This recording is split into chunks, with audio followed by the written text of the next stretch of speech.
Tes. A'udzubillahi minasyaitonirrajim. Bismillahirrahmanirrahim. Assalamualaikum warahmatullahi wabarakatuh. Alhamdulillahirabbil alamin wa bihi nasta'in wassalatu wassalamu ala mursalin wa ala alihi wa ashabihi ila yaumiddin amma ba'du. Asyhadu an la ilaha illallah wahdahu la syarikalah wa asyhadu anna Muhammadan abduhu wa rasuluhu la nabiyya ba'dah. Allahumma shalli ala sayyidina Muhammad wa ala ali sayyidina Muhammad fil alamina innaka Hamidum Majid. Alhamdulillah ibu-ibu sekalian yang dirahmati oleh Allah Subhanahu wa taala, kita bisa bertemu kembali dalam keadaan sehat walafiat. Dan juga diberikan waktu lapang, kesempatan. Dua nikmat ini yang seringkali orang-orang lalai. Itu yang disabdakan oleh Rasulullah SAW. Nikmatani maghbubatani. Nikmat yang sering orang lupa, baru ingat kalau udah lewat ini dua nikmat. Yaitu apa?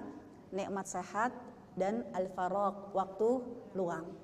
Nah, kalau udah banyak kerjaan baru, ya Allah, ya kayaknya waktu cepet banget kan gitu ya, padahal mah waktu dari kapan tahu juga nggak berubah ya, begitu sakit baru ya Allah ya, kan begitu. Nah, alhamdulillah hari ini Allah Subhanahu wa taala berikan rezeki kepada kita memanfaatkan waktu sehat, memanfaatkan waktu lapang ya untuk melakukan satu aktivitas yang moga-moga mengangkat derajat kita di sisi Allah Subhanahu wa taala. Ya amin ya rabbal alamin. Dan hari ini opsi tema yang saya tawarkan ke panitia ternyata dipilihnya ya rada-rada kita banget dah. Ya, itu ya mager, ya suka, ya males, ya bergerak. Ya, bagaimanakah sifat malas itu? Apakah memang orang beriman nggak ada malas-malesnya? Ya, kalaupun ternyata kena penyakit malas, gimana solusinya? Ya agar tidak berkelanjutan. Moga-moga hari ini apa yang diajarkan oleh Allah, apa yang diajarkan oleh Rasulullah dan juga teladan ya para ulama kita, para guru-guru kita, para salafus sholih ya bisa menular ya kebaikan-kebaikannya buat kita semua ya. Bismillahirrahmanirrahim. Ya kita buka Rasulullah Shallallahu alaihi wasallam memang pernah menceritakan ya kalau malas itu terkadang disebabkan karena terlalu semangat di awal ya, jadi kan kita aja kalau mau olahraga, kita mau mengendarai kendaraan, nggak langsung full energi, ya kan harus pemanasan terlebih dahulu. Nah ini diceritakan ya bahwa tentang orang-orang yang sangat semangat sekali ya beribadah, ya tapi jangan sampai di puncak ibadah lagi semangat-semangatnya bete, kan begitu. Ya, kayak ibu contoh deh Ramadan, Masya Allah ya hari demi hari bisa jadi kita punya target ya tilawah, nggak tanggung-tanggung kepinginnya ya kayak para ulama-ulama, bukan 1 bulan 1 kali hatam, tapi 1 bulan bisa jadi paling enggak targetnya 3 kali hatam ya kan begitu. Kalau 3 kali hatam ya 1 hari berapa juz? Kan 3 juz ya. Wah nikmat di bulan Ramadan. Tapi begitu takbiran ya terdengar, lalu akhirnya Idul Fitri mau mulai lagi untuk tilawah selembar aja, ada aja alasan dengan ya Allah baru kemarin hatam, istirahat dulu kayak kan kadang seperti itu. Nah ini Rasulullah SAW memang mengingatkan kalau orang yang sangat-sangat semangat dalam beribadah, ada kalanya nanti di puncak ya amalnya itu dia akan terkena ya kemalasan. Tapi diingatkan oleh Rasulullah SAW di hadis ini Barang siapa yang waktu malasnya wajar-wajar aja. Ya, karena memang manusia itu ya manusiawi. Ya. Tapi kalau wajar-wajar aja, maksudnya apa? Ya sudah, kalau memang dia lagi kena penyakit bete, ya penyakit mager, paling enggak tetap komitmen yang wajib-wajib. Nah, itu kenapa dalam masalah fikih ada yang rukun, ada yang sunnah. Ya, ada yang wajib, ada yang sunnah. Kalau memang pas kena penyakit lagi males-malesnya, paling enggak yang wajib-wajib jangan ditinggalkan. Nah, ini batasannya yang disebut oleh Rasulullah SAW. Kalau memang pas kena waktu males, ya sewajarnya, masih wajar dia tetap melakukan yang wajib-wajib saja. Ya, tapi kalau pas dia sudah lewat malesnya, udah semangat lagi, akan terlihat dia meningkatkan amal dengan sunnah-sunnahnya. Ya, jangan sampai kita nggak kelihatan semangat atau nggak semangatnya. Kenapa? Mau lagi semangat atau lagi nggak semangat, ya wajib-wajib doang. Kan begitu. Nanti barometer untuk mengukur diri kita sendiri ya lagi naik turun, kita akan bias, kita nggak akan bisa mendeteksi diri sendiri. Tapi kalau kita punya karakter ya, kalau lagi semangat sok atuh yang sunnah-sunnah pun ya kita jalani. Tapi kalau pas ya Allah ya lagi lelah, mungkin kondisi fisiknya lagi kurang sehat, pikirannya lagi ya banyak banyak masalah ya. Nah pada saat itu kan otomatis, tapi paling tidak yang wajib-wajib tetap dilakukan. Enaknya kalau di waktu kita lagi nggak males, kita lagi di kondisi semangat, sunnah kita lakukan. Pas saat kondisi kita lagi lelah, lagi ingin sejenak beristirahat, walaupun cuman yang wajib-wajib kita lakukan, pahala yang sunnah tetap mengalir. Itu enaknya begitu ya, karena ya Rasulullah SAW yang mengingatkan ya ini masih batas keutamaan orang-orang yang selalu konsisten ya. Saat dia lagi capek, bukan karena meninggalkan konsistennya, bukan dia jadi mantan ya, mantan orang yang rajin tilawah, mantan orang yang rajin qiyamul lail, bukan jadi mantan ya, tapi lagi aduh bad mood bener. Kenapa? Ya kerjaan lagi numpuk ya, anak-anak mungkin lagi kurang sehat. Ya Allah, ya kayaknya kita cuman bisa mengadu kepada Allah yang rukun-rukun aja. Nah, Allah Subhanahu wa taala melihat ini bukan karena nggak mau, tapi memang di puncak kenikmatan seseorang, Allah Subhanahu wa taala ya berikan sedikit. Kayak kalau kita di jalan tuh polisi tidur, ya mau lagi asik-asiknya, begitu ada polisi tidur kan bisa jadi harus ngerem sebentar, ya rem sebentar. Yang penting tetap jalan, jangan sampai mati, ya baru kemudian ya konsisten lagi, ya jalan lagi. Nah, itu keutamaan orang yang punya durasi, semangat sunnahnya dilaksanakan. Pas lagi rada-rada bete ya, yang wajib tetap dilaksanakan ya, sunnah itu karena menjadi kebiasaan akan tetap menjadikan pahala jariyah. Nah, tapi hati-hati kata Rasulullah SAW, barang siapa yang kemalasannya akhirnya melakukan kemaksiatan, yang wajib juga ditinggalkan, mencari hiburannya dengan kemaksiatan, maka hal yang seperti ini akan menjadi orang yang wailun, orang yang celaka. Ini diingatkan oleh Rasulullah SAW. Kemudian memang manusiawi. Nah, ini satu ulama akidah ya Ibnu Qayyim al-Jauzi ya pernah mengingatkan ya bahwa pergantian kondisi seseorang ketika beramal itu mah manusiawi. Ya, pas lagi rajin, pas lagi capek ya nggak kelihatan. Nah, biasanya sih selalu hadir di taklim, ini kemana ya? Ya ini ya biasanya dia selalu aktif, ini kemana ya? Nah, itu kata Ibnu Qayyim al-Jauzi ya lumrah manusiawi. Ya, tapi hati-hati, barang siapa yang waktu dia males ya lebih mendekati kebenaran, ya, atau dia jatuhnya kepada kemaksiatan, ini nanti bisa jadi barometer malesnya manusiawi atau udah jadi friendnya setan, temennya setan. Ya, karena memang ya sifat malas itu dari Rasulullah SAW sendiri sudah mengatakan, kasih mas. Jadi yang mana? Ini ke depan, ini ke belakang. Oh ya, ya Rasulullah sendiri sudah menyebutkan manusiawi. Nah, Ibnu Qayyim Al-Jauzi lebih mengingatkan kembali, ya dia masih batas manusiawi, ya ketika memang dia tetap sadar mana yang benar, mana yang salah, mana yang dosa, mana yang pahala.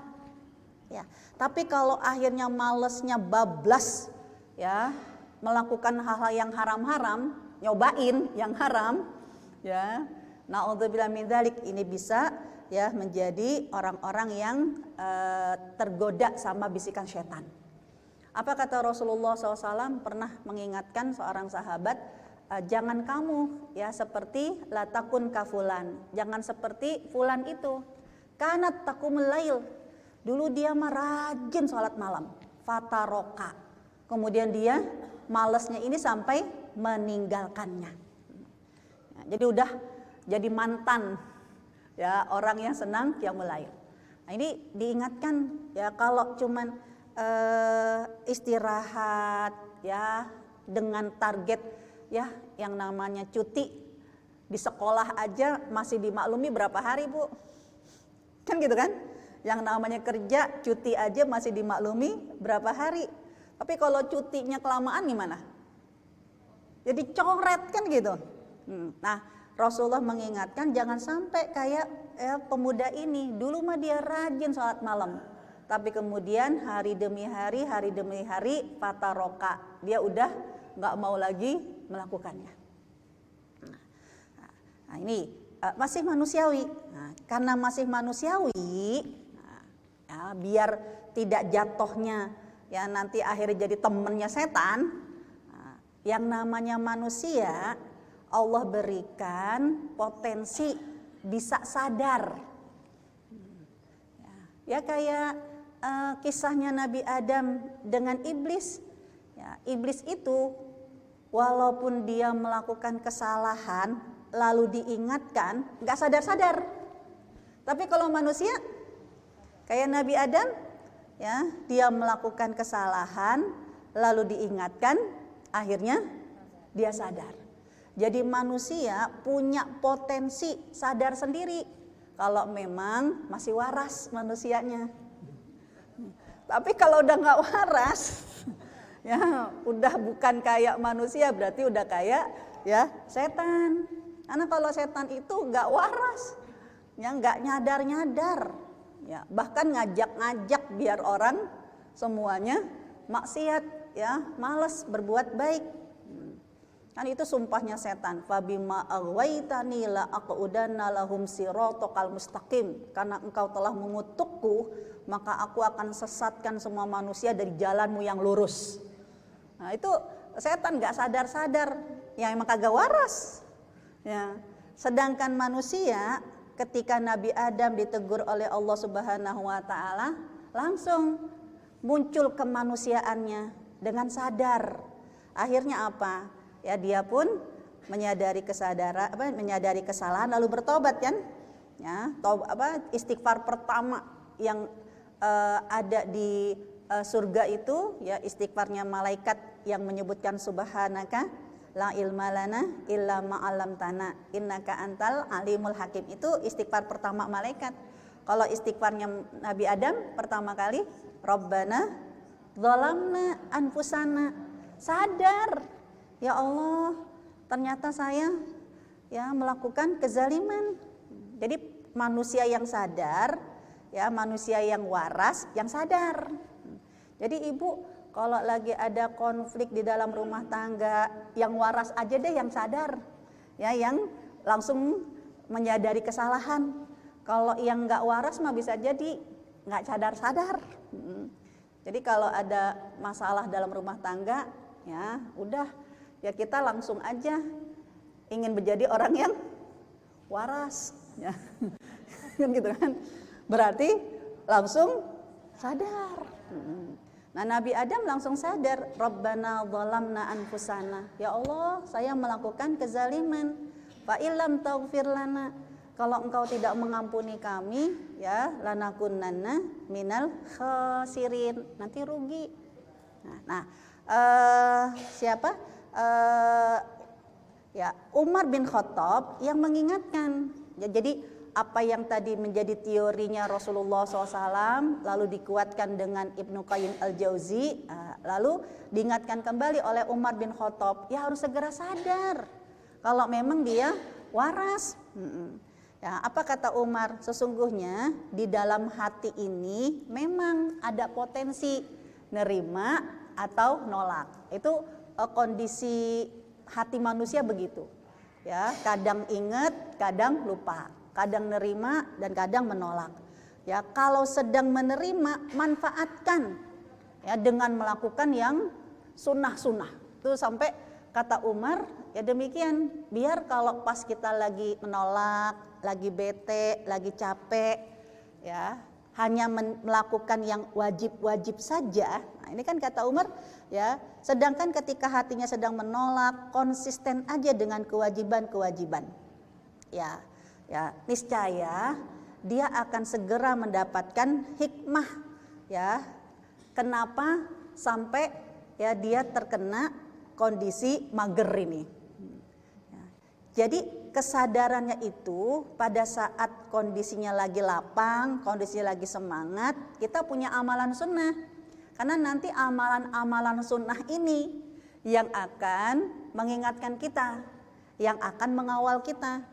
Dengan amalan-amalan sunnah yang waktu kita rajin ya kita laksanakan, begitu kita lagi capek cuman yang wajib-wajib ini, nah yang sunnah-sunnah ini akan menjadi cahaya. Ya, tidak hanya mendapatkan pahala tetap dicatat oleh Allah Subhanahu wa taala, tapi dengan amalan sunnah akan menolong kita mengambil hikmah, mengambil pelajaran.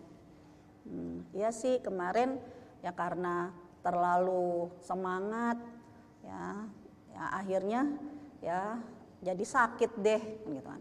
Ya, saya punya adik dulu, dia waktu masa-masa mudanya lah ya, di satu titik dia benar-benar merasa terlalaikan dengan duniawi.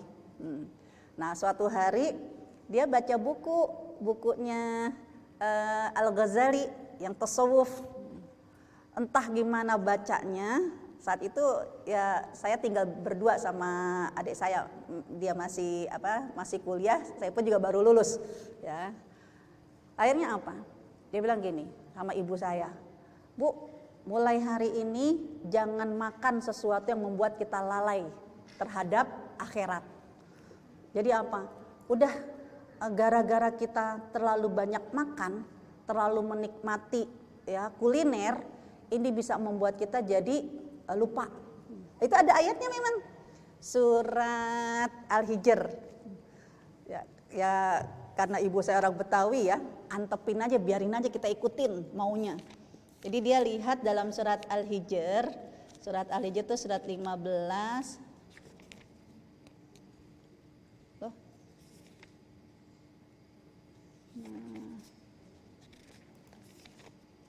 Mana surat Al-Hijr di sini? Entah. Oh, ini dia. Ya, di ayat yang kedua dan ayat yang ketiga. Surat 15 ayat kedua dan ketiga. Ketika Allah berfirman, a'udzubillahi minasyaitonirrajim, rubbama yawaddul ladzina kafaru law kanu muslimin. Orang-orang kafir nanti di akhirat itu dia nyesel, kenapa ya kita dulu pola hidupnya enggak kayak orang Islam, enggak kayak orang beriman. Memang kayak apa sih pola kehidupan orang-orang kafir yang dia sesalkan? Di ayat ketiganya, darhum yakulu, ya karena mereka ya senengnya apa? Ya Allah biarkan mereka waktu di dunia senengnya kuliner, makan-makan. Jadi kebanyakan kuliner juga bisa membuat kita jadi penyakit, males. Ini kata Allah loh. Ya, bukan gak boleh kuliner, karena bagi orang yang suka kuliner tapi dalam rangka syiar sunnahnya Rasul nggak apa-apa. Bedanya apa? Kalau yang suka kuliner dalam rangka syiar sunnahnya Rasul, amal yang terbaik, amal yang disukai sama Rasulullah selain ifsau salam, menyebarkan salam, wa ita'amut to'am, ya suka memberi makan. Jadi kulinernya bukan BS-BS, bayar sendiri. Kulinernya ya mentraktir orang, ita'amut to'am. Ya. Nah, yang orang-orang kafir ini identik lah tidak mengikuti sunnah Rasul. Ya hidupnya, gayanya kayaknya ya me and time ya istilahnya ya. Me time ya, oh iya kan me time ya, pengennya wah lihat ada diskon di sana, ada soft launching di sana. Kayaknya kalau belum nyobain kita belum update status. Bukan gue banget deh. Nah itu ya kalau dalam rangka untuk ita'amut to'am, ya memberi makan, gak hanya buat teman-teman, ya bisa jadi kan ya ingat, oh ada saudara kita yang sedang sakit atau segala macam kan. Nah ini. Nah kalau orang-orang kafir, dia menyesal kenapa? Karena dulu pola hidupnya seringkali dibiarkan sama Allah, ya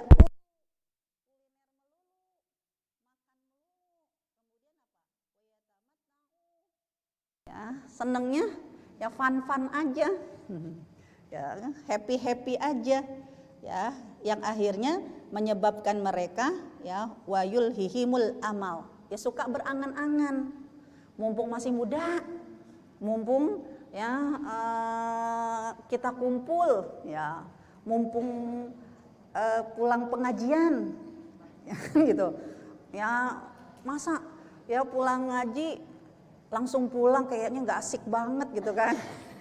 Nah itu, nah ini kan ciri-ciri yang diingatkan oleh Allah Subhanahu Wa Taala penyesalan orang kafir. Nah itu kan pas adik saya bilang sama ibu saya, udah mulai hari ini kita makannya makan yang benar-benar tidak melupakan kita tentang akhirat. Jadi yang penting dia bergizi dan sehat. Maunya apa? Saya bilang semua udah rebus aja.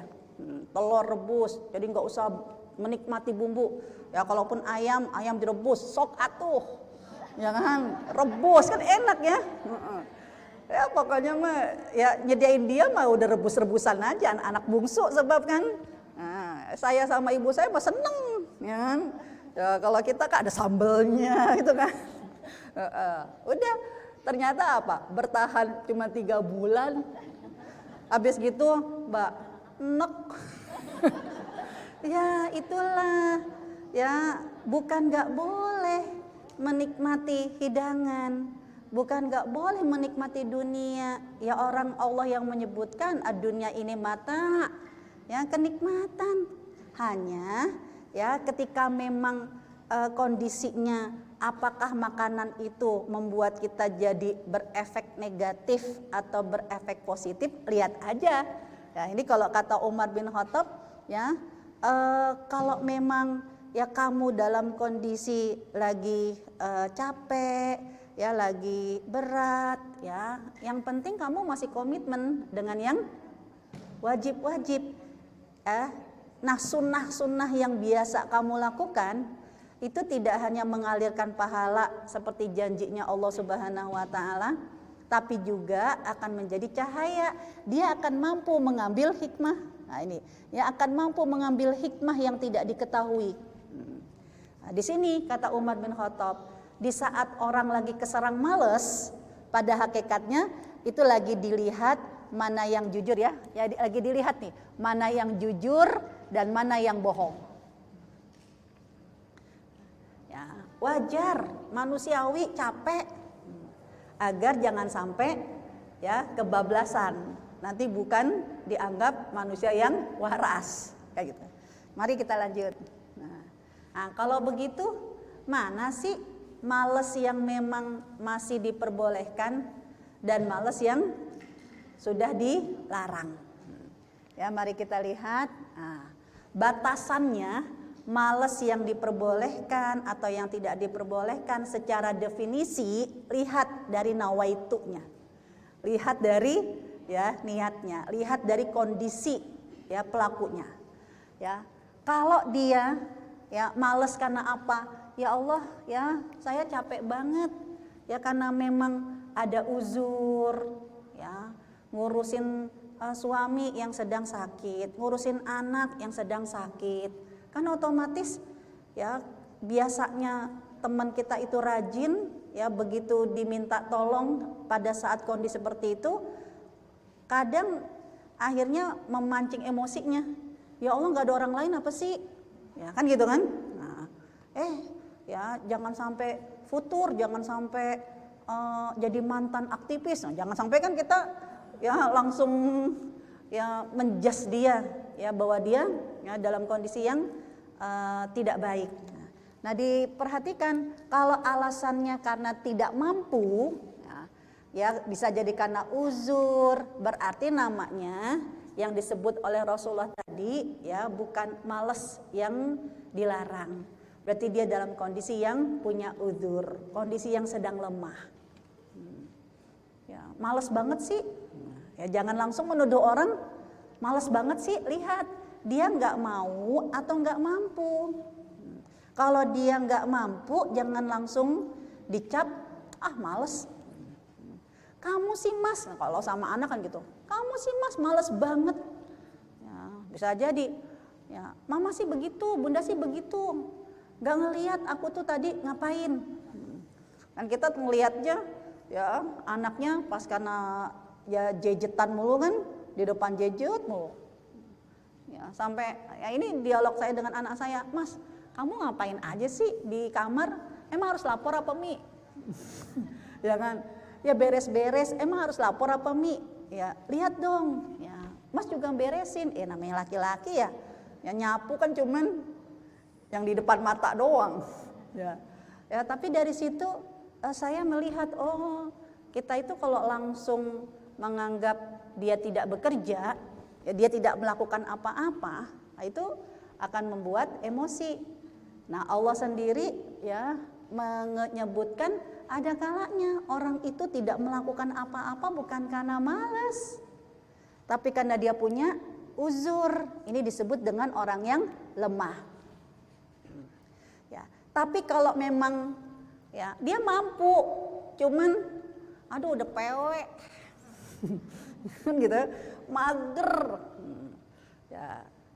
Ya, bukan karena dia ketidakmampuan, tapi memang ketidakkeinginan. Ya, barulah yang disebut dengan kemalasan. Ya, jadi bedakan antara dia tidak mau atau tidak mampu.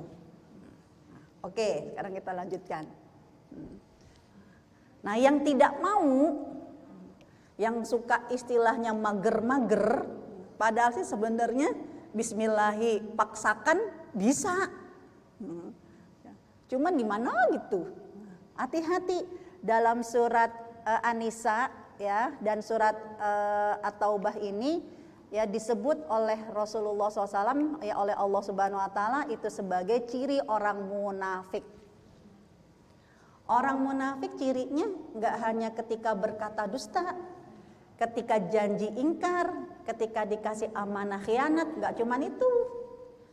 Orang munafik sholat nggak Bu? Orang munafik zikir nggak Bu? Bedanya apa? Zikirnya sama sholatnya orang munafik sama kita? Nah di sini ada nih. Ya.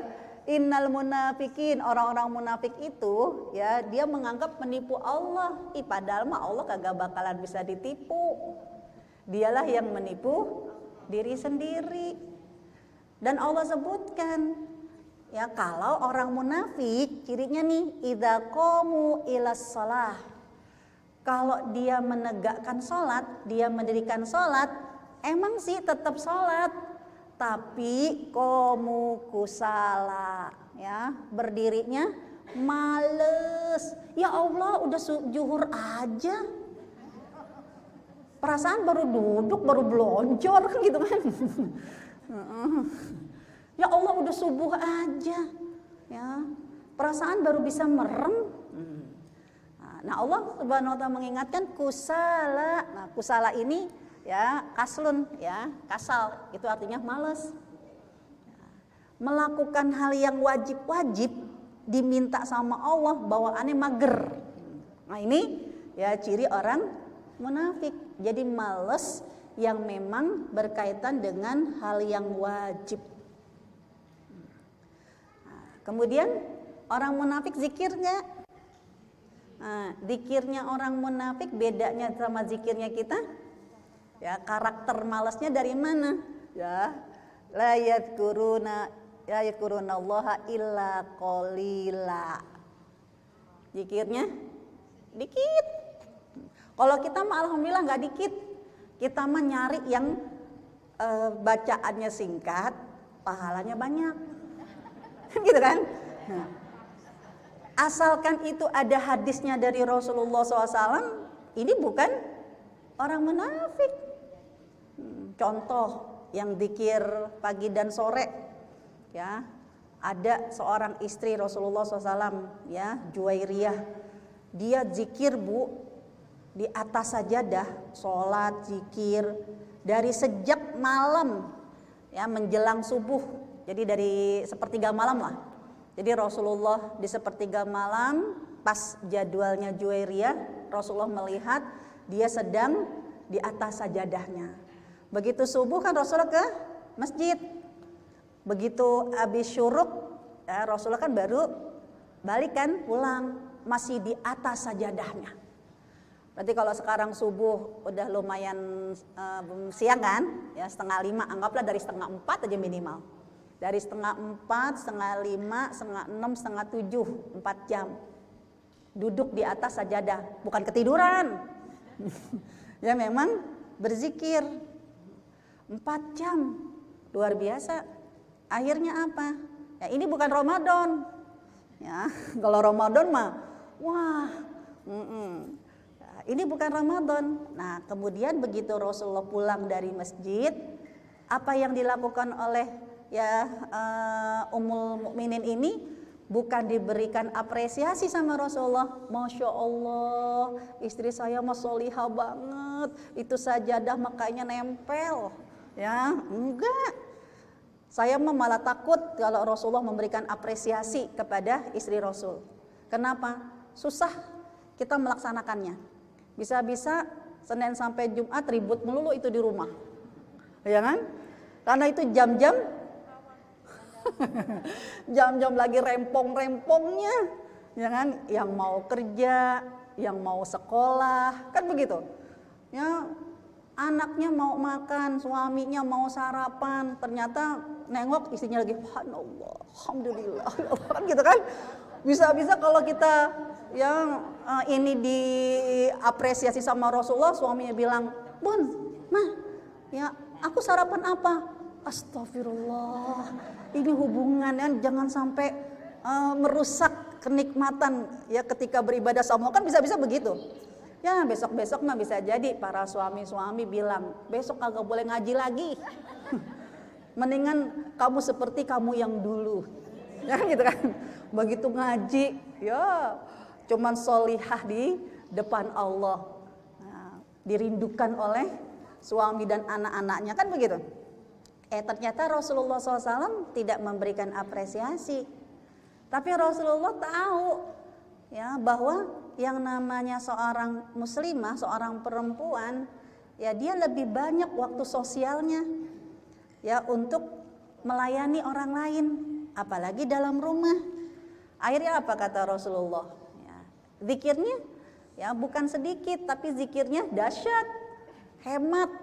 Ya, sebentar tapi pahalanya banyak, melebihi 4 jam tadi.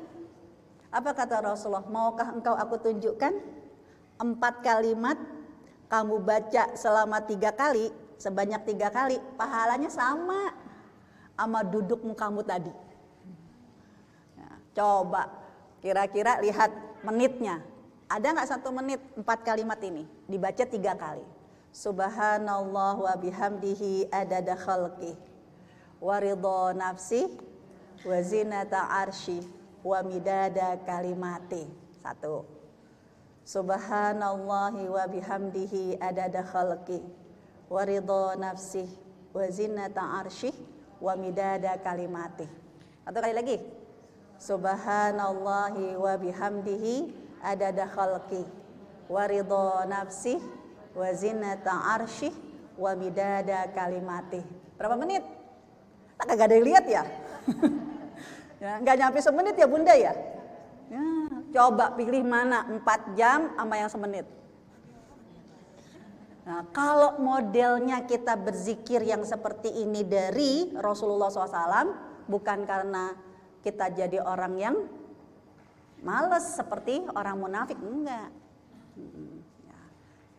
Nah, ini ya bedanya. Jadi ibu kalau mau berzikir yang hemat-hemat, carinya yang memang dari hadis-hadis Rasulullah SAW.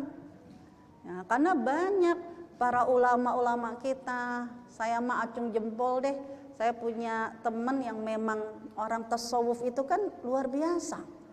Ya, baca subhanallah walhamdulillah wala ilaha illallah Allahu akbar, ya, dia diijazahkan oleh gurunya yaitu 100 kali.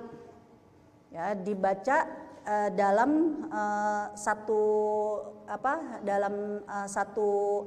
kali duduk, nanti pagi, siang, sore itu totalnya 300 kali.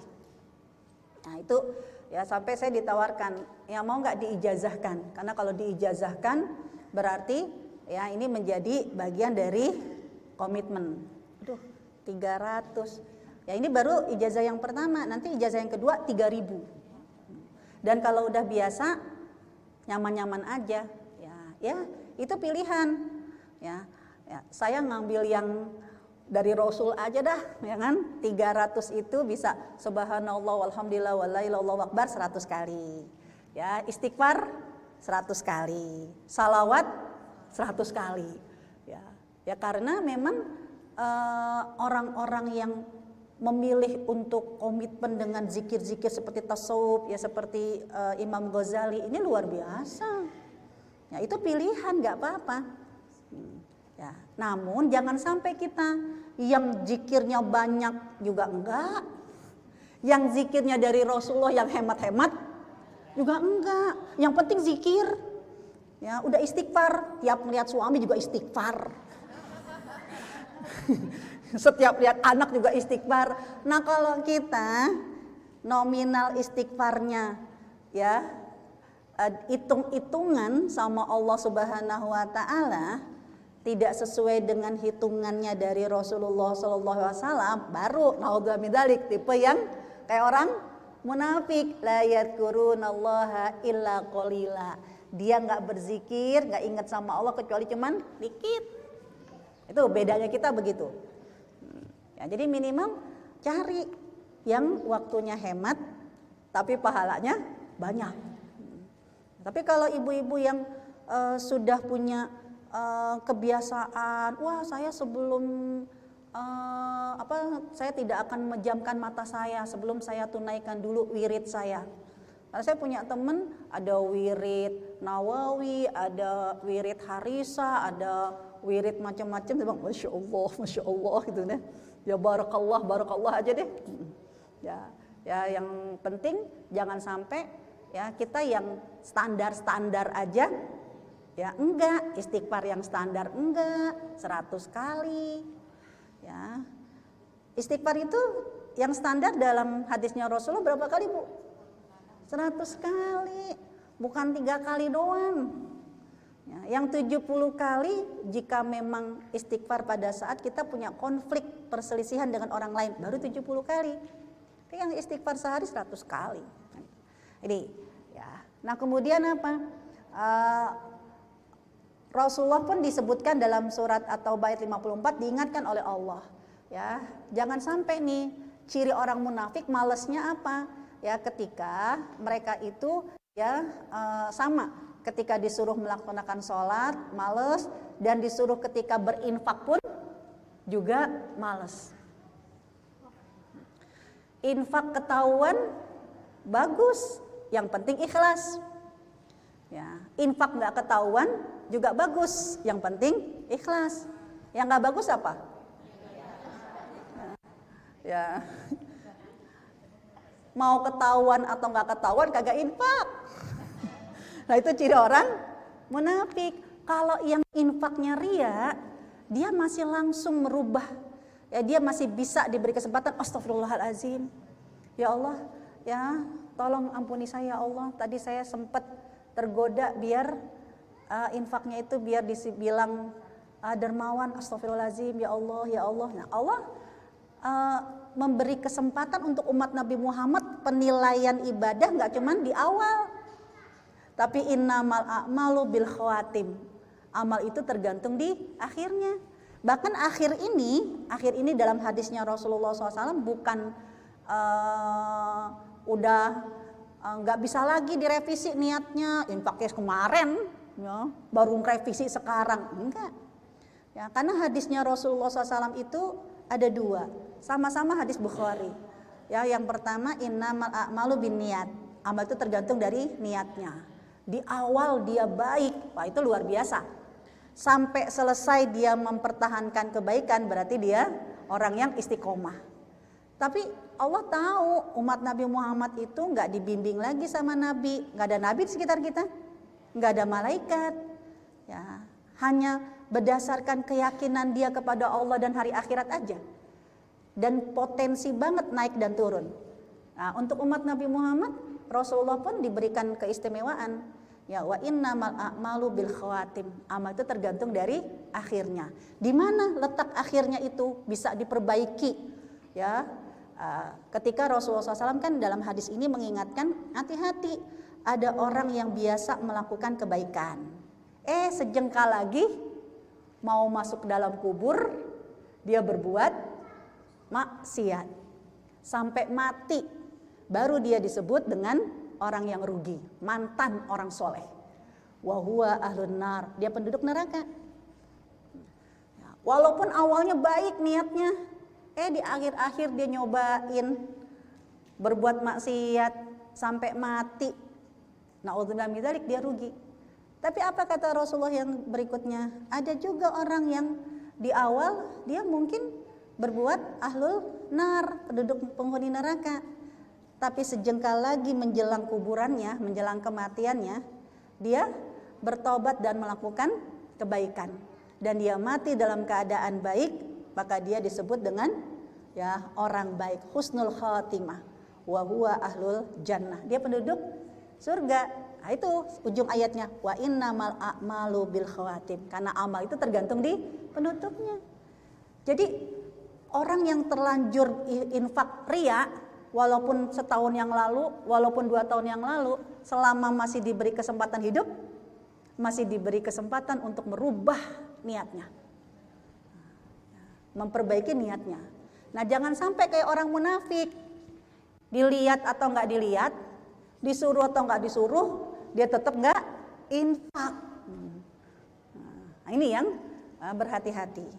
Kemudian kita lanjutkan penyebab kemalasan. Pasti semua ada sebab akibatnya. Apa itu? Yang pertama, ya, ini dikuatkan lagi dengan hadisnya Rasulullah SAW. Ya, kalau memang malas itu manusiawi, tapi dalam periwayatan Anas bin Malik, ya, terlalu berlebihan berbuat ibadah, berbuat baik. Sedang-sedang aja, maksudnya sedang-sedang itu kita sadar. Ya, manusia itu butuh istirahat di malam hari, butuh makan, butuh dihibur. Nah, ini kalau terlalu berlebihan, nanti jatuh di titik bete, bosen. Kalau udah bosen, setannya merapat. Kalau nggak segera waras, nggak segera sadar, akhirnya kejebak kepada kemalasan. Syukur-syukur umurnya masih panjang. Nah kalau pada saat itu datang malaikat maut gimana? Ya, baru nyesel. Nah, ini dari Anas radhiyallahu an. Rasulullah SAW bersabda, ya, ketika Rasulullah masuk ke masjid, dia melihat ya, di waktu Ramadan, ya, istri-istri Rasulullah itu pada gantungin tali Ya, buat apa gantungin tali di tiang-tiang ini, ya kan? Ini talinya Zainab, nanti ini talinya Aisyah, ini talinya Hafsah gitu. Buat apa? Karena mereka menginginkan di malam Ramadan itu mereka jangan sampai tertidur. Ya, karena kan mencari Lailatul Qadar. Ya, akhirnya apa? Ya, Rasulullah SAW menyuruh ya agar ya dilepas, ya lepaskan tali itu. Hendaklah salah seorang dari kalian sholat dalam kondisi semangat. Jika ia lelah atau malas, hendaklah dia duduk. Jadi jangan dipaksa. Apalagi ya yang disebut dengan malam yang terbaik bukan sepanjang malam. Lailatul Qadarnya memang sepanjang malam. Maksudnya kesempatannya ya, tapi kapan mulanya kan nggak ada yang tahu, hanya endingnya udah dikasih tahu. Jadi maksud saya begini, kan bisa jadi malam dari jam 7 malam sampai jam 4 pagi deh, itu kan sepanjang malam. Kemungkinan Lailatul Qadar dari jam 7 malam sampai jam 4 itu sangat terbuka, sangat mungkin. Waktunya apakah dari jam 7, dari jam 9, dari jam 10 malam, dan jam 2 malam, rahasia, gak ada yang tahu. Tapi berakhirnya Lailatul Qadar udah dibocorin sama Allah. Kapan berakhirnya? Hatta matla'il fajar. Ketika terbit syuruk, ya. Jadi terbit fajar. Berarti apa? Ya, jangan sampai akhirnya kita salah strategi, ba'da isya nggak tidur sampai jam 2. Akhirnya jam 2 kecapean. Nggak niat tidur sih, cuman lagi belonjor senderan. Kan gitu.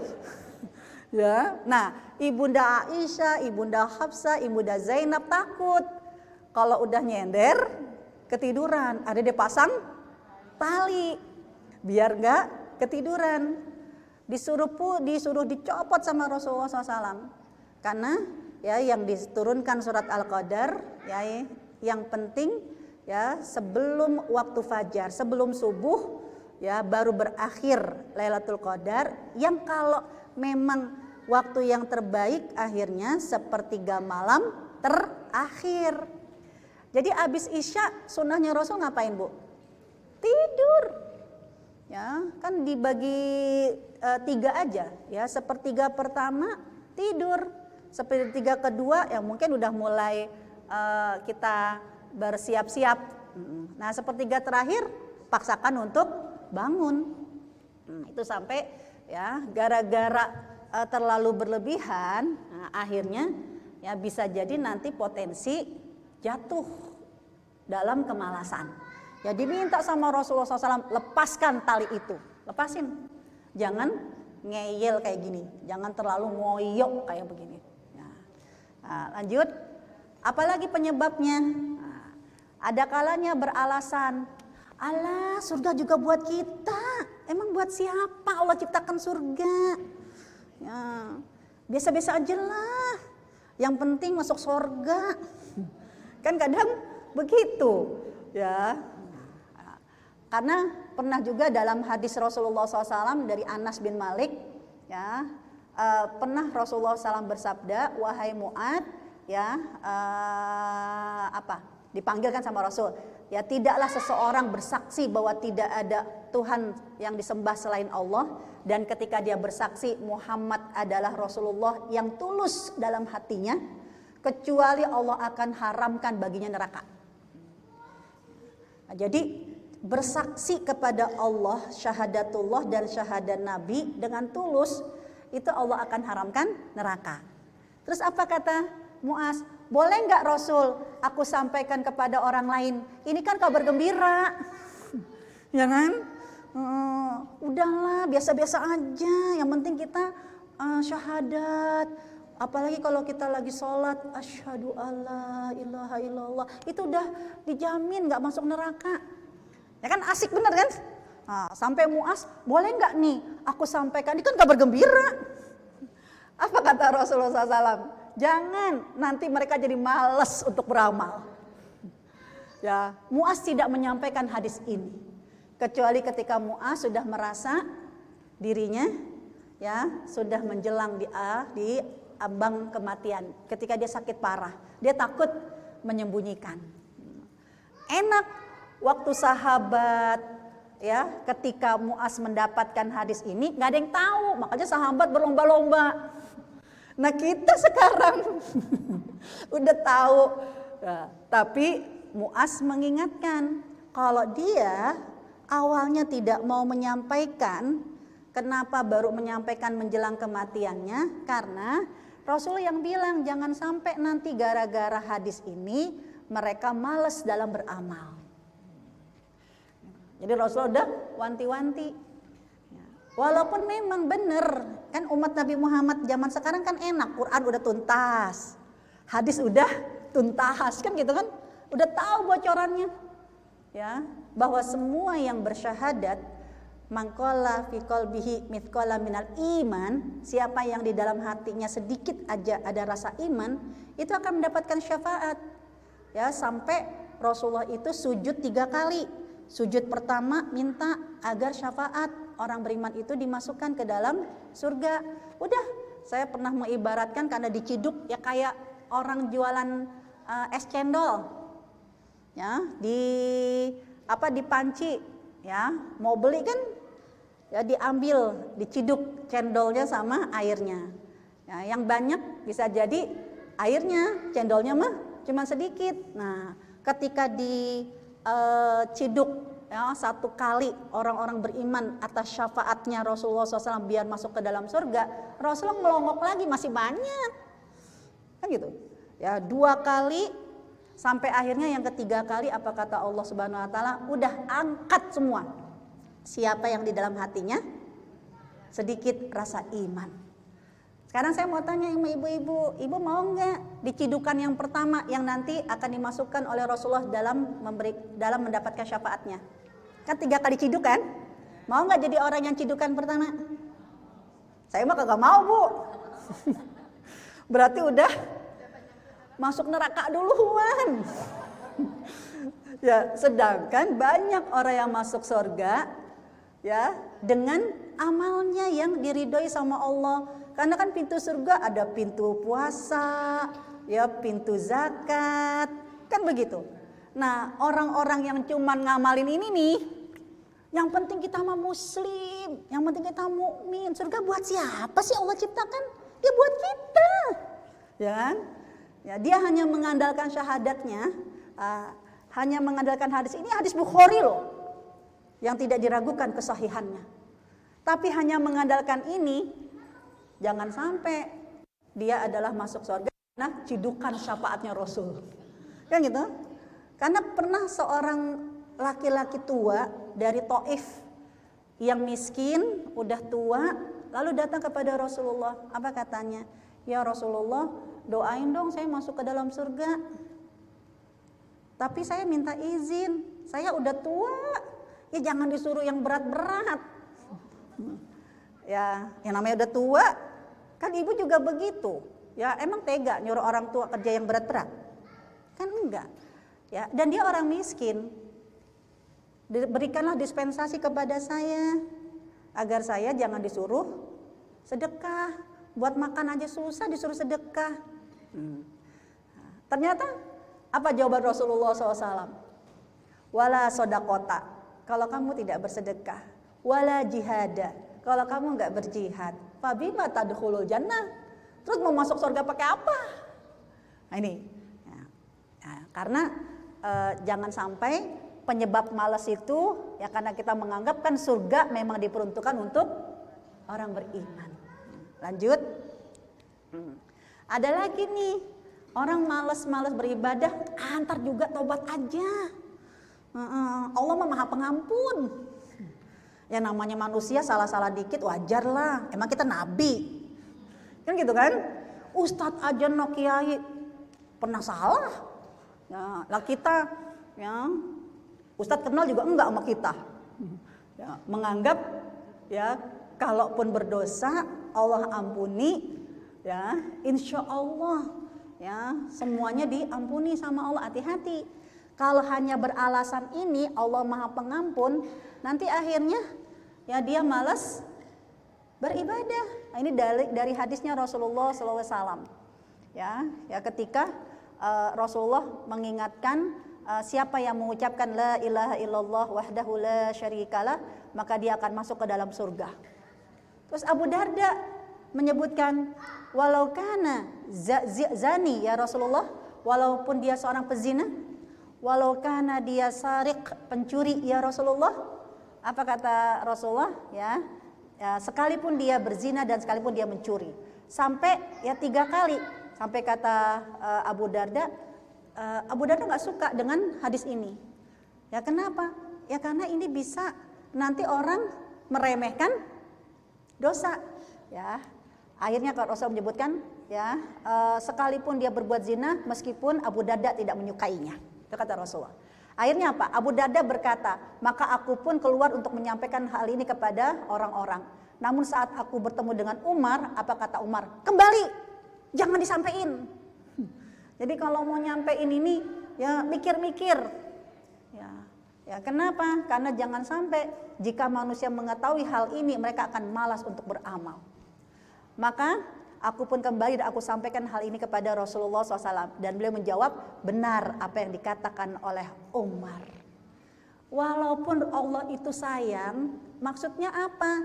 Ya, yang namanya zina dan mencuri, kalau dia sudah ditegakkan hukumnya, nah ini kan harus memahami hadis-hadis lain. Bukan berarti pezina aja masuk surga, tergantung pezina yang gimana masuk surga. Jangan cuman pakai hadis ini, lihat dari hadis-hadis yang lain. Ya, pencuri gimana caranya masuk ke dalam surga? Orang di dalam hadisnya Rasulullah SAW, seorang pezina karena dia sudah pernah menikah, seorang wanita, ternyata apa? Begitu dia berzina, lalu dia hamil, tidak digugurkan dosa dan hukumannya karena dia hamil. Ya udah hamil bagaimana? Kesian, apalagi udah dikawinin ini, udah tanggung jawab itu si laki-lakinya. Urusan laki-laki bertanggung jawab ya karena tuntutan sebagai bapak biologis, itu mah hanya untuk menutup coreng keluarga. Tapi dosa dengan Allah Subhanahu wa taala enggak selesai. Ya karena wanita ini ya begitu dia hamil ya harus ditegakkan ya hukum. Ya, tapi kemudian kan Rasulullah menyuruh untuk anaknya dilahirkan dulu. Lalu anaknya disusui. Begitu anaknya sudah selesai proses penyapihan, Rasulullah tanya, mana wali anak ini? Siapa yang bertanggung jawab terhadap masa depan anak ini? Udah tanggung jawab, baru ditegakkan hukumnya. Jadi jangan sampai menganggap, hadis ini aja pezina. Ya, pelakor bisa masuk ke surga itu. Ya enggak. Ya, apalagi kalau kalau pezina kan bisa jadi suka sama suka. Enggak ada korban. Kan begitu.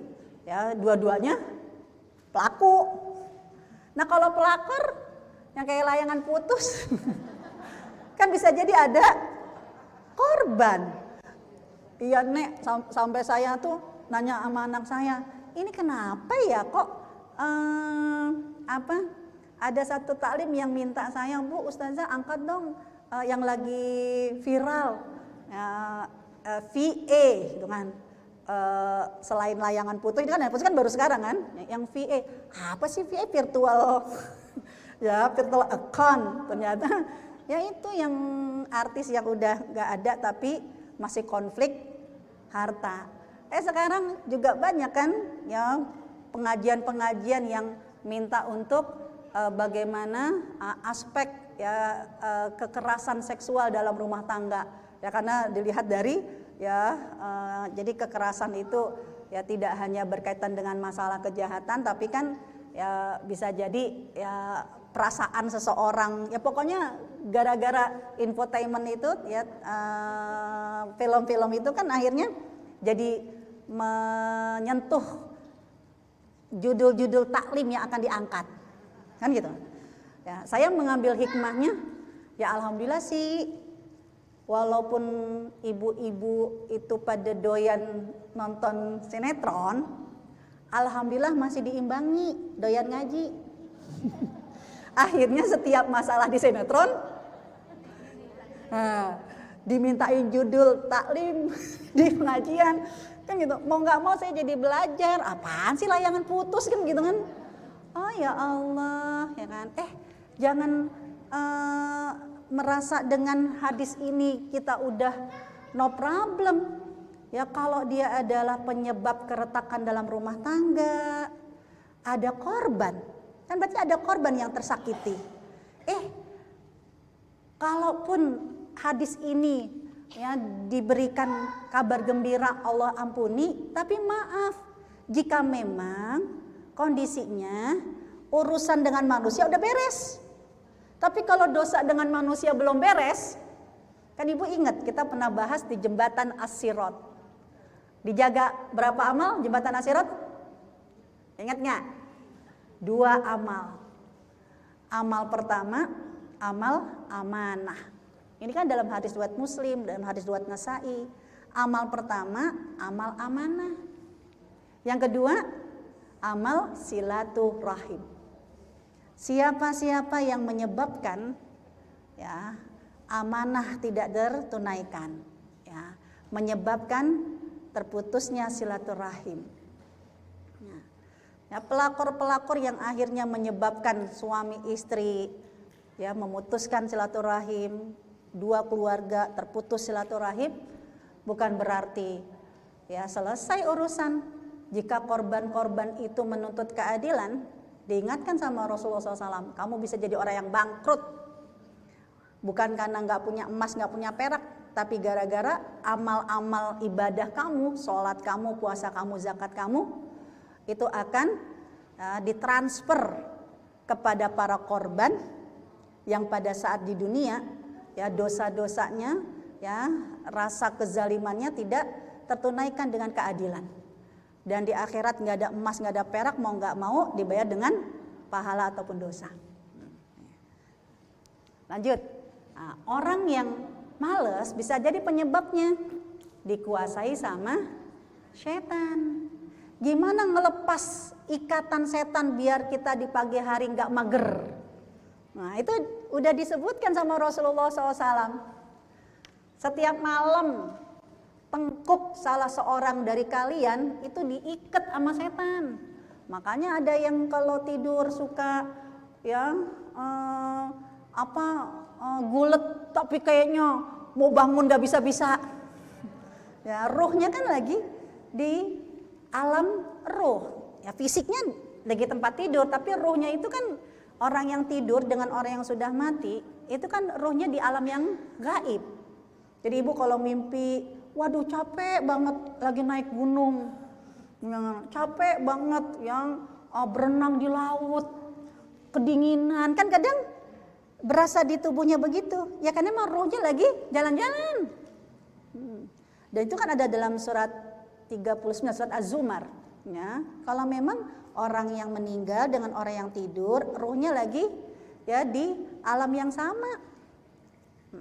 Nah setan memanfaatkan lemahnya seseorang dengan menguasai fisiknya. Ruhnya bisa jadi ya sedang ya melanglang buana. Kalau ruhnya orang baik bisa jadi dia ketemu sama yang baik-baik. Ya, mendapatkan mimpi yang dia sukai. Nah, itu ruhnya bisa jadi lagi dapat rezeki sama Allah. Tapi fisiknya kan di tempat tidur. Ya, yang namanya nggak ada ruhnya berarti kan fisiknya lagi lemah. Itu diikat sama setan dengan 3 ikatan. Jika ia bangun dan berzikir kepada Allah, alhamdulillahilladzi ahyana ba'dama amatana wa ilaihin nusur. Alhamdulillah dikembaliin nyawanya. Jadi bisa bangun. Ya, doa bangun tidur kan alhamdulillahnya kenapa, Bu? Alhamdulillah bisa bangun karena barusan tadi mati. Kan alhamdulillahilladzi ahyana. Alhamdulillah Allah hidupkan lagi ba'dama amatana. Padahal tadi kita barusan mati. Kalau Allah kembalikan, berarti Allah berikan kesempatan hidup lagi. Tapi kalau Allah tahan,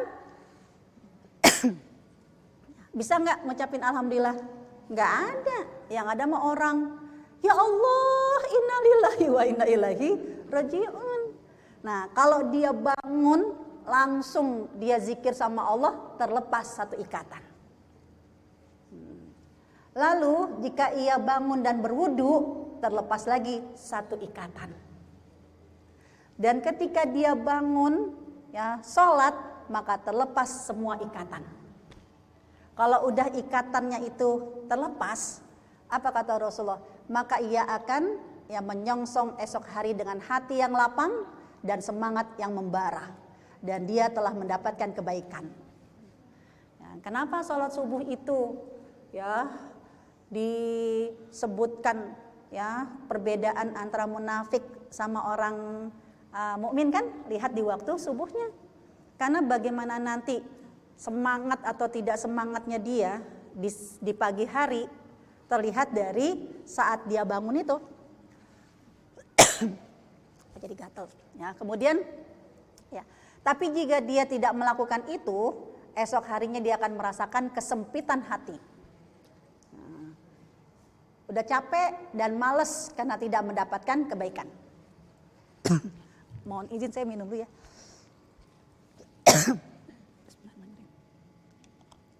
Yang ini buat yang perempuan, yang buat laki gitu ya.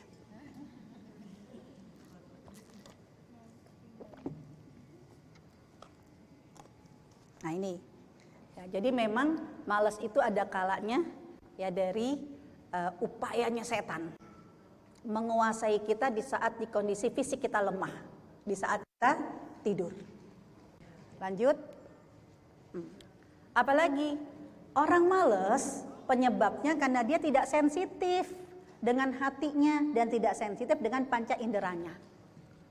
Ya, sebelum kita baca hadis ini, Rasulullah SAW kan diingatkan oleh Allah dalam surat Al-A'raf ayat 179. Malas itu ciri-ciri orang munafik. Malas itu membuat orang gak mau beramal soleh, yang akhirnya menyebabkan dia masuk ke dalam neraka. Nah, surat Al-A'raf ayat 179 penyebabnya apa?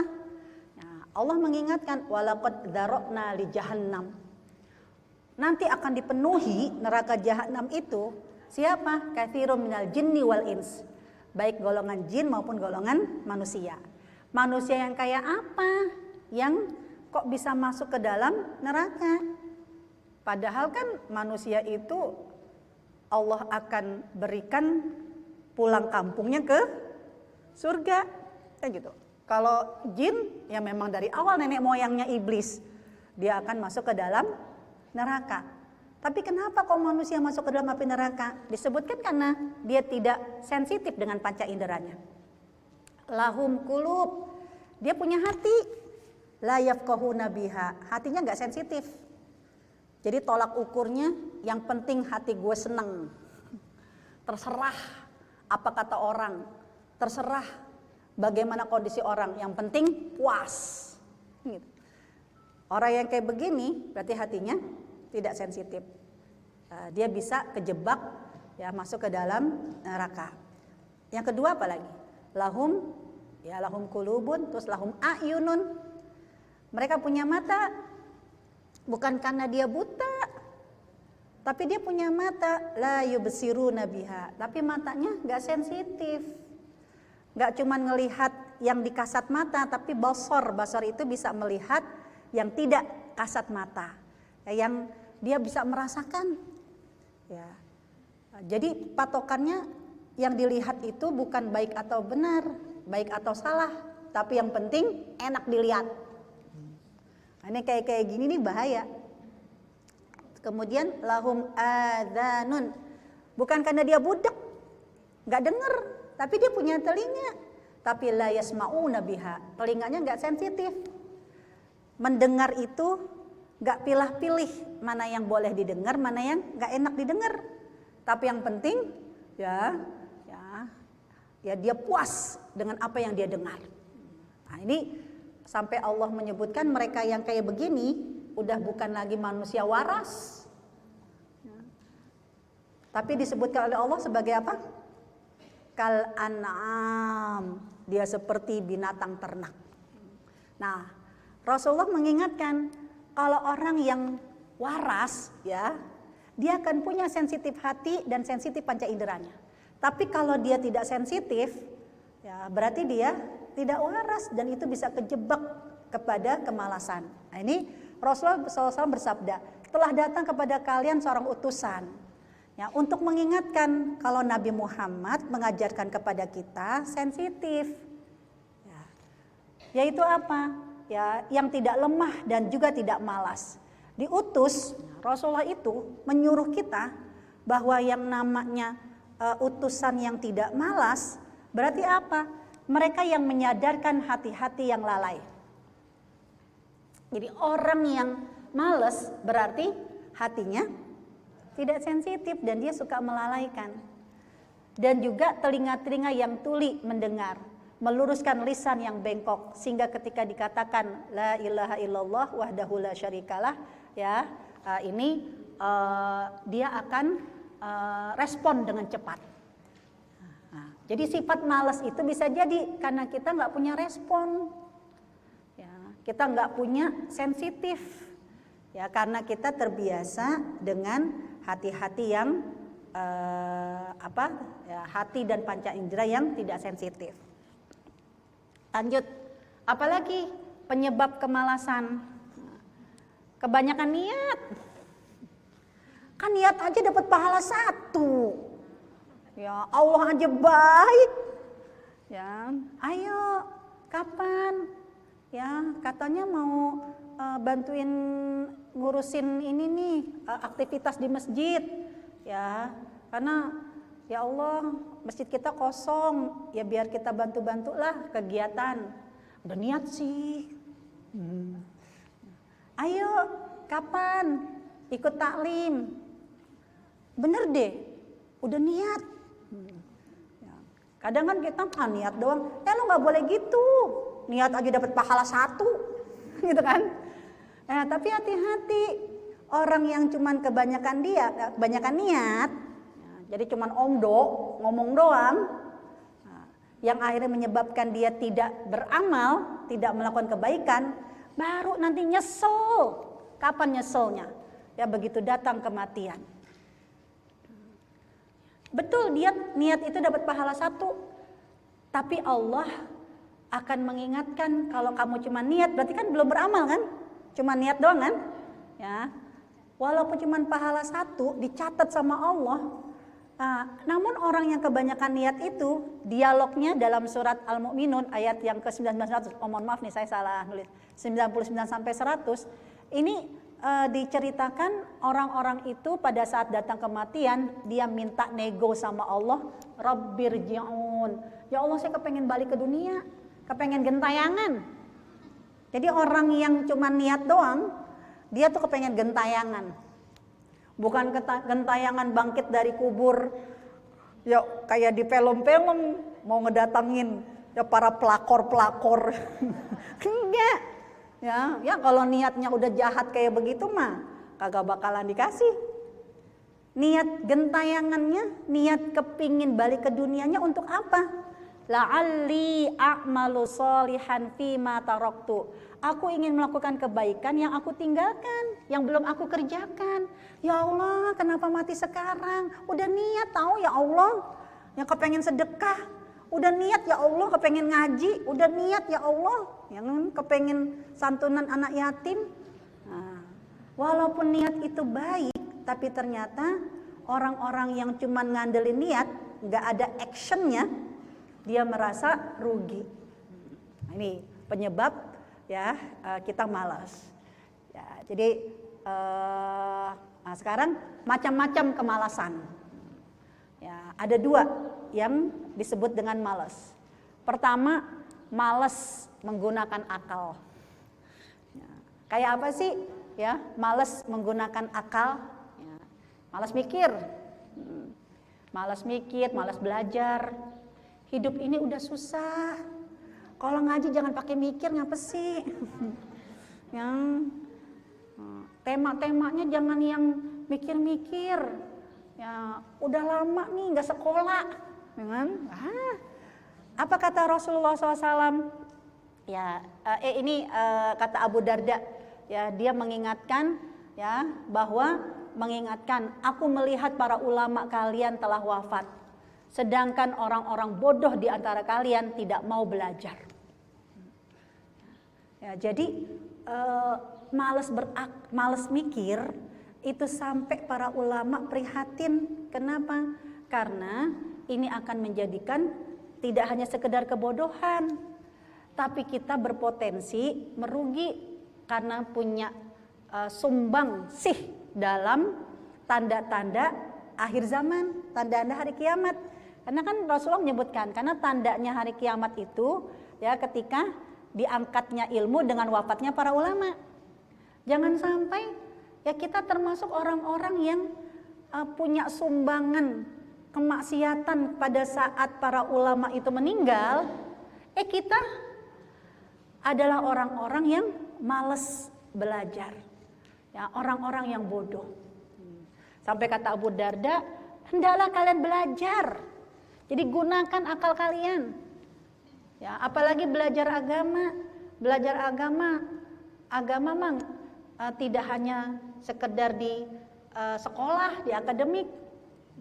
Saya baru ingat saat saya penelitian ini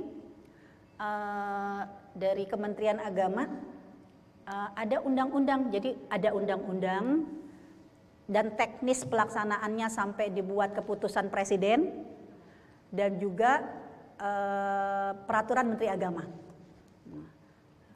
Kalau dilihat dari aspek positifnya, kita ambil aja aspek positifnya. Sampai disebutkan nih undang-undang di negara kita yang namanya pendidikan agama. Pendidikan agama itu yang menjadi hak kita itu ada 3. Pendidikan agama formal berarti dari mulai sekolah ya TK, SD, SMP, SMA sampai ma'had ali sampai kuliah. Itu pendidikan agama yang diakui regulasi hukumnya. Jadi ibu menyekolahkan anak ya agama sampai kuliah. Jadi anak kita nggak hanya kuliah umum tapi juga ditambahkan misalnya dengan kuliah-kuliah swasta yang ada agamanya, itu bukan memaksa anak, ini bukan kezoliman kepada anak, tapi ini sesuai dengan regulasi hukum. Jadi ada undang-undangnya. Nah, itu pendidikan agama formal. Yang kedua, pendidikan agama non formal. Kalau pendidikan agama non formal ini tanpa jenjang. Berarti nggak ada senior sama junior. Nggak ada ya kenaikan kelas. Baru gabungnya, berarti apa? Ya masih adik kelas, kita mah senior. Ya udah lama, ya nggak ada. Pendidikan jenjang agama non formal yang diakui oleh negara kita adalah majlis taklim. Ya, kemudian juga pendidikan Al-Qur'an. Jadi majlis taklim ini, ibu datang ke majlis taklim, ya itu lagi melaksanakan undang-undang negara. Jadi majlis taklim ini diakui ya oleh negara, bukan berarti ya aktifnya majlis taklim doang, cuma ngaji-ngaji doang. Ini sesuai dengan undang-undang. Nah, ya, pendidikan agama non formal diantaranya majlis taklim, tapi tanpa jenjang. Nah, jadi kalau tanpa jenjang, nggak ada merasa udah hatam, ya, udah wisuda, ya, udah selesai, nggak ada. Kalau sekolah mah setinggi-tingginya cuma sampai tingkat doktor. Ya setelah dokter kagak ada lagi kuliah. Kalau taklim mah ya nggak ada wisudanya. Ya itu taklim. Nah kemudian ada lagi pendidikan agama informal. Kalau informal itu majlis taklimnya lebih eksklusif. Jadi hanya di komunitas. Ya di komunitas yang dibatasi, misalnya ada kan komunitas hijaber, ya komunitas ya macam-macam lah, ya kan, komunitas saintis. Nah itu masih karena dia sifatnya kan hanya untuk komunitas. Tapi kalau yang dilaksanakan di MMA ini kan, ya ini jatuhnya non formal. karena bukan komunitas tapi terbuka untuk umum. Ya, jadi kita merasa bersyukur dan punya kebanggaan. Mau ngapain? Mau melaksanakan undang-undang, mau taklim, ya kan? Itu diakui loh. Sampai saya bilang Majelis Taklim itu sampai dibuat 3 keputusan. Jadi ada undang-undang RI-nya, teknisnya ada keputusan presiden, bahkan 2 presiden Bu yang tanda tangan. Ya, tanda tangan itu 2 presiden, SBY sama ya presiden yang sekarang. Ya, dan keputusan Menteri Agama. Saya bilang ya Allah, taklim aja sampai dibuat undang-undang. Ya ambil positifnya begitu. Jadi Ibu punya rasa bangga, ya bukan aktivitas dari taklim ke taklim. Jadi kayaknya gimana gitu. Ya ini nasionalis religius. Kemudian lanjut, ada lagi malas badan. Ya, malas badan berarti apa? Ya, ini disebutkan oleh Umar bin Khattab. Di antara manusia ada yang terbiasa untuk berkarakter malas. Ada. Kayak apa malasnya? Ya, karakter malasnya, nafsunya condong untuk menunda-nunda sebuah urusan. Jadi udah komplikasi. Ya, akalnya malas, akhirnya pun dia suka menunda-nunda urusan. Ya, akhirnya apa? Tidak ada semangat untuk mencapai perkara yang sempurna. Ya gimana? Apa adanya aja lah. Ya kita mah nggak usah yang muluk-muluk. Ya, udah masuk surga aja udah alhamdulillah.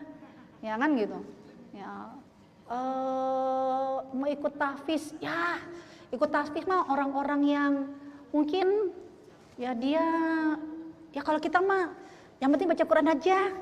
Nah ini kalau dia cenderung akhirnya tidak ingin mencapai perkara yang sempurna, tidak ingin fastabiqul khairat, berlomba-lomba dalam kebaikan, ya hidupnya habis untuk bermalas-malasan, akhirnya dia bisa jadi ya menjadi orang yang cuma jalan di tempat, stuck aja. Dari dulu ya begitu-begitu aja, nggak ada perubahannya,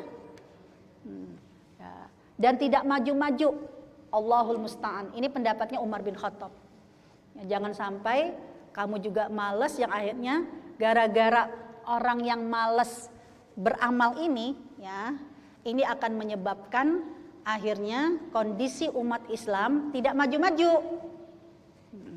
Ya karena ya sudah merasa enak, merasa di zona aman. Udah cukup dengan apa yang ada. Padahal kan dalam surat Al-Qasas ayat yang ke-77 Allah menyuruh wabtagi fima ataqallahu darul akhirah. Kamu cari ke puncak kenikmatan hidup kamu di akhirat. Juga walatansi nasibaka fid dunya. Jangan lupa kamu punya hak juga bahagia di dunia. Doa kita kan Rabbana atina fid dunya hasanah wa fil akhirati hasanah wa qina adzabannar. Dapat dunia enak, di akhirat juga enak. Nah lanjut, tips melawan kemalasan. Ya, ini hanya ditujukan bagi orang-orang yang waras, ya, yang memang tetap ingin menjadi orang-orang yang manusiawi dan tidak tergoda oleh, tidak dikuasai oleh setan. Apa itu tipsnya? Ada 4. Ya. Luangkan waktu rileks untuk tubuh.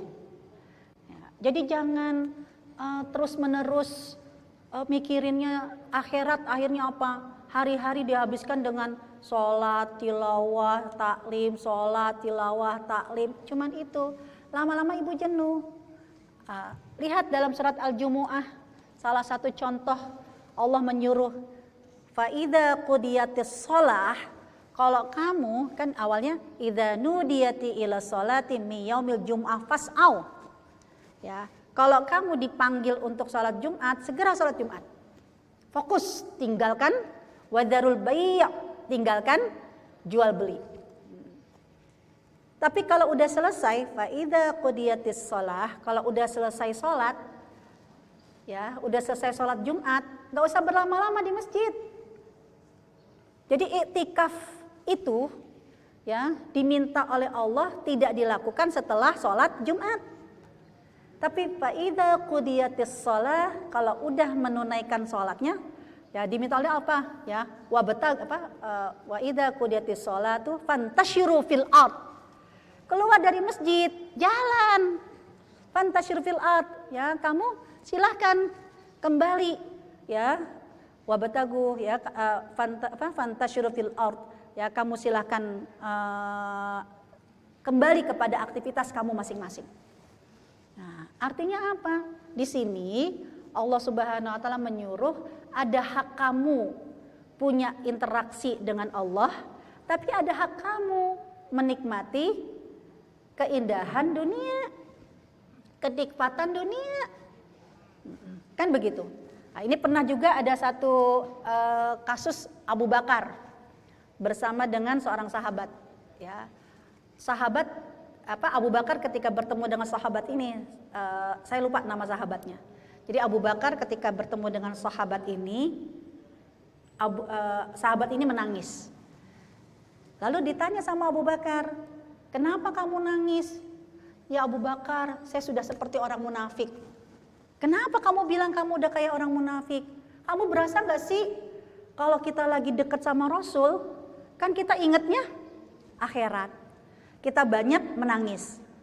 Coba kalau kamu kembali ke keluarga kamu kembali ke dunia kamu, apa yang kamu lakukan? Kamu bersendau gurau dengan anak-anak kamu, ya kamu bersenang-senang dengan istri kamu happy-happy dengan teman kamu. Berarti kan apa?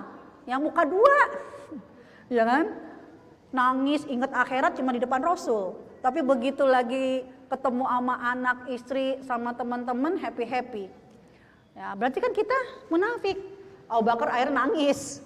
Ya, berdua datang ke Rasulullah SAW. Apa kata Abu Bakar? Ya Rasulullah, kami berdua telah munafik.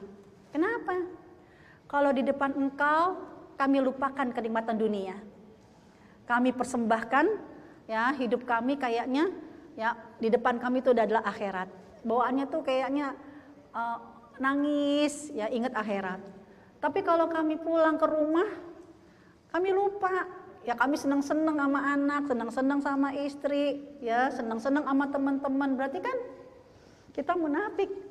Ya apa kata Rasulullah SAW kepada Abu Bakar dan sahabat ini? Tidak demikian. Selama dimanapun kamu berada, kamu tidak lupa dengan Allah, kamu tidak lupa dengan mana yang halal, mana yang haram, maka kamu tetap dalam kondisi keimanan. Ya, dan hiburlah hatimu saatan-saatan. Jadi hibur dirimu, ya sejenak. Nggak apa-apa, ya kamu di taklim, wah jadi ibu-ibu yang solihah, yang jaim kan? Kalau senyum, gitu kan? Jangan. Tapi kalau di rumah, wah, ya kan? Apa bercanda, bukan berarti beda banget ya gitu kan. Enggak ya ketika memang kondisinya apa yang kamu tertawakan bukan sesuatu yang maksiat, bukan mentertawakan orang lain, tapi tertawa kamu, kebahagiaan kamu itu membuat suasana jadi tambah harmonis, no problem. Ya, itu diingatkan oleh Allah Subhanahu wa taala. Luangkan waktu jalan-jalan, ya enggak masalah. Ya karena jalan-jalan itu ya bersama dengan keluarga, bersama dengan teman-teman salah satu untuk menguji ukhuwah di antara kita. Kan kata Umar bin Khattab begitu. Jangan ngaku udah friend. Ya. Lihat, sudahkah kamu bermalam ke rumahnya?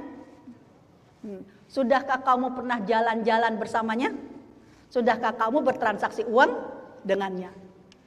Kalau kamu sudah melakukan itu, udah bermalam di rumahnya, ya, udah jalan-jalan bersamanya, udah pernah transaksi bisnis dengannya, dan happy-happy, no problem, baru itulah pertemanan yang bisa jadi pertemanan kebaikan.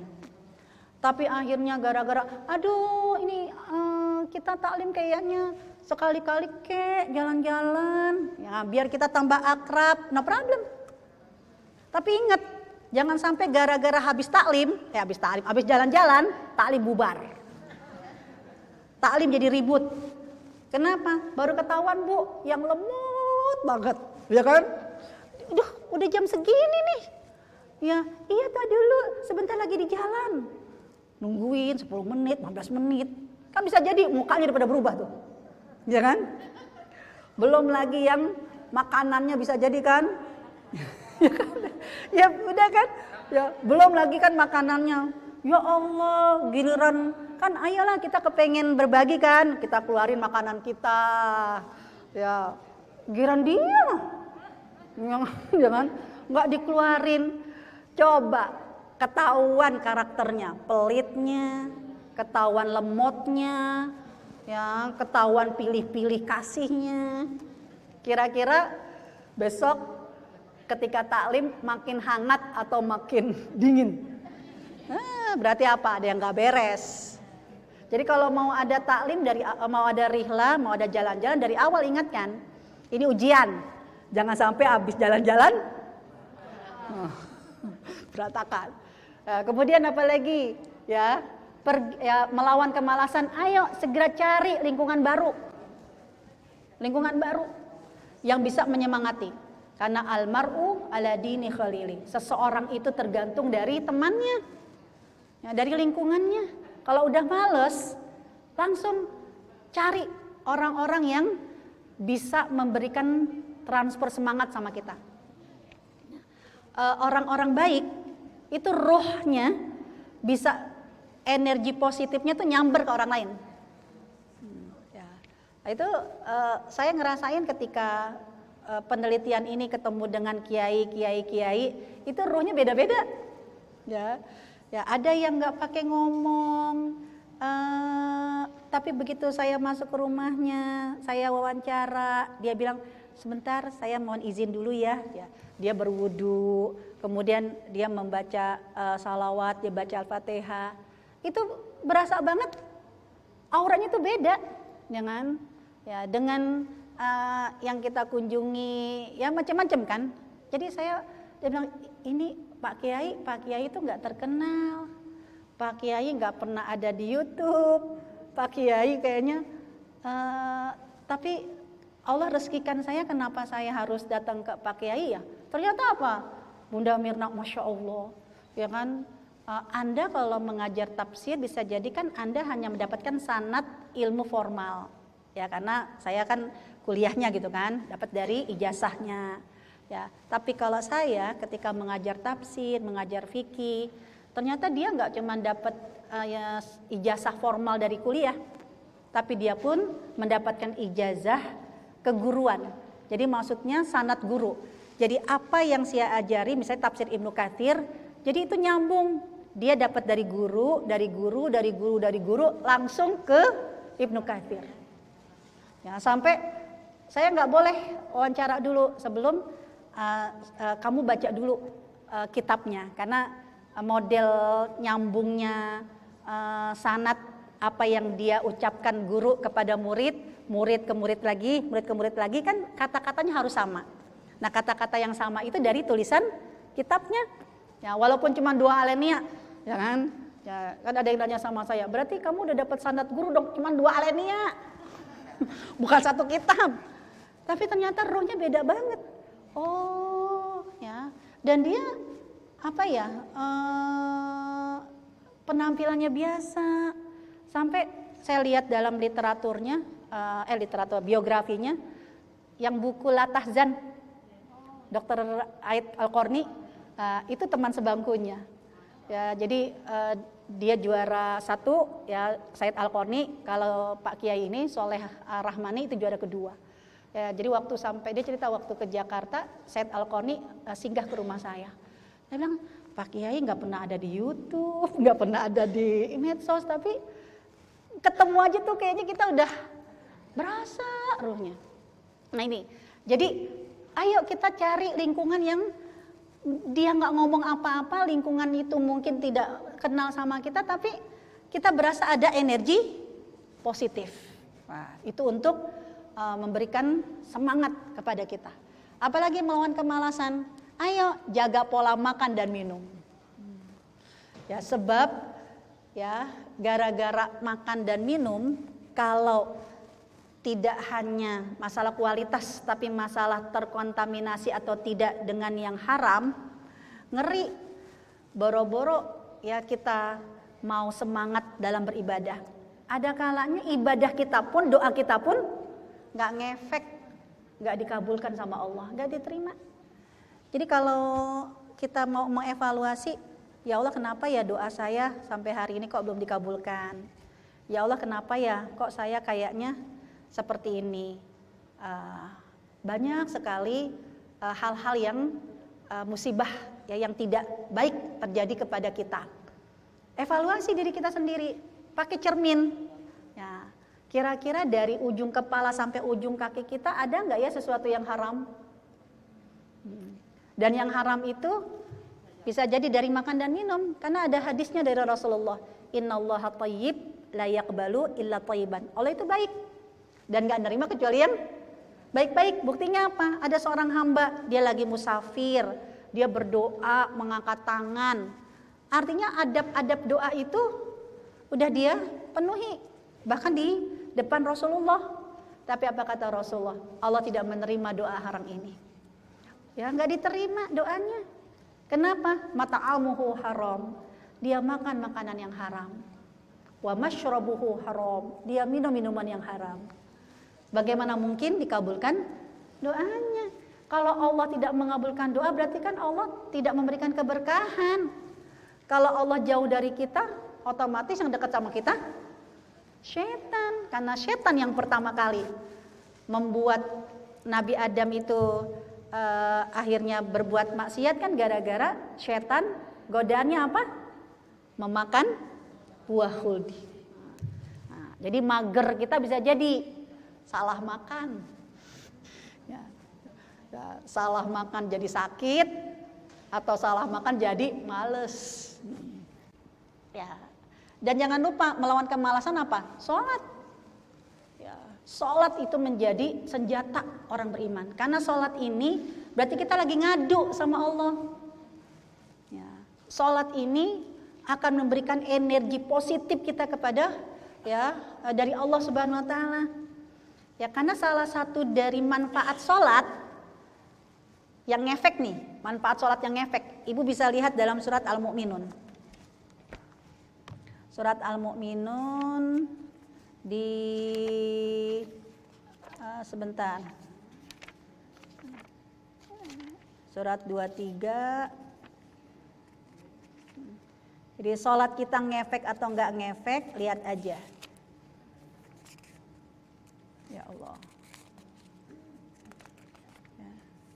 Di ayat yang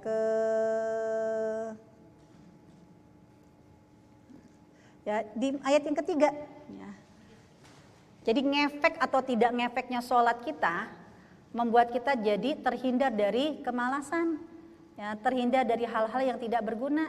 Ya, karena fungsi sholat itu kan qad aflahal mu'minun alladzina hum fi sholatihim khashi'un walladzina hum 'anil lagwi mu'ridun, menjauhkan diri dari perbuatan yang sia-sia.